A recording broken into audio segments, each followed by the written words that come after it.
Article 4.10 torque on current loop magnetic dipole.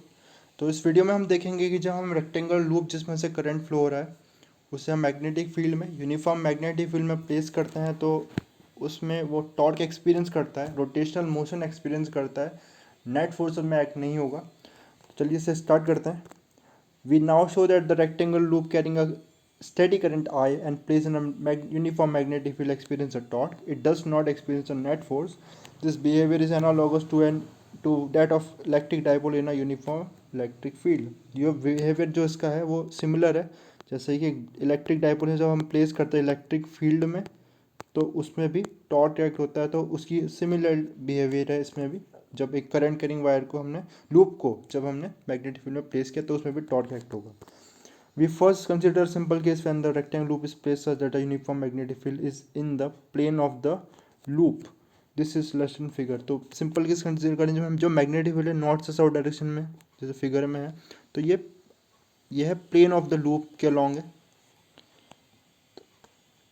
इसमें आगे next देखते हैं। The field exert no force on the arms AD BC of the loop। तो AD BC जो loop है इस आर्म में कोई फोर्स एक्ट नहीं होगा बिकॉज हमें पता है F जो होता है फोर्स जो है ILB है, जिसमें I करंट है, L लेंथ है लूप की और B मैग्नेटिक फील्ड है। तो इस केस में और sine theta angle between the current element and the magnetic field. इस केस में करंट भी इस डायरेक्शन में है और मैग्नेटिक फील्ड सेम डायरेक्शन में, तो थीटा जीरो हो जाएगा और साइन जीरो जीरो है इसलिए फोर्स जीरो हो जाएगा।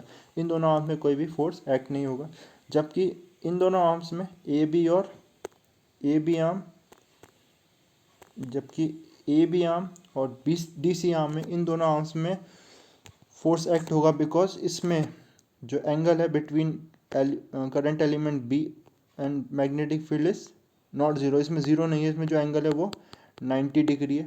करंट और मैग्नेटिक फील्ड की डायरेक्शन 90 डिग्री एंगल है, इसलिए मैक्सिमम फोर्स इसमें एक्सपीरियंस करेंगे। It is perpendicular to the arm AB of the loop and exert a force F1 on it which is directed into the plane of the loop। तो हम Fleming left hand rule से इसकी direction find out कर सकते हैं। इस case में A B arm पे जो फोर्स एक्ट होगा वो F1 डाउनवर्ड एक्ट होगा और ये इसका जो मैग्नीट्यूड है वो आ जाएगा आई बी कैपिटल बी। बी इसमें लेंथ है इस आर्म की। सिमिलरली F2 भी क्या आएगा, F2 जो आएगा फोर्स वो F2 जो आएगा वो हमारा अपवर्ड डायरेक्शन में आएगा और इक्वल होगा F2 अपवर्ड डायरेक्शन में। जो DC आर्म पे एक्ट होगा फोर्स अपवर्ड डायरेक्शन में और फोर्स अपवर्ड होगा और ऑपोजिट होगा और आउटवर्ड होगा। तो F2 भी हमारा ILB और ये F1 के इक्वल है मैग्नीट्यूड में। Thus the net force on the loop is zero. There is a torque on the loop due to the pair of forces F1 and F2।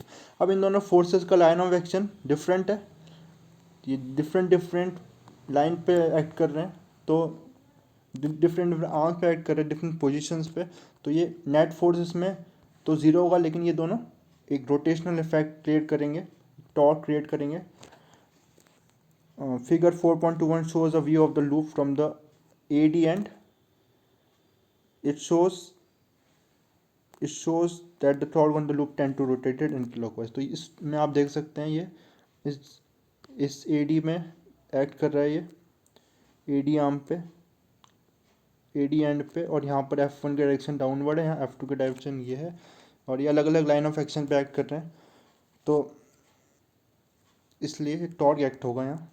जो AD आर्म की distance है वो length है वो A है, तो जो रेडियस हो जाएगा जिसके अलॉन्ग ये टॉर्क एक्ट हो रहा है वो A/2 हो जाएगा। यानी कि इसमें जो टॉर्क होगा वो कितना होगा, टॉर्क विल बी, हमें पता है जो टॉर्क होता है वो क्या होता है R×F, जिसमें R रेडियल डिस्टेंस होता है, मतलब distance between the centre and the point जहाँ पर जो फोर्स एक्ट हो रहा है हमारा।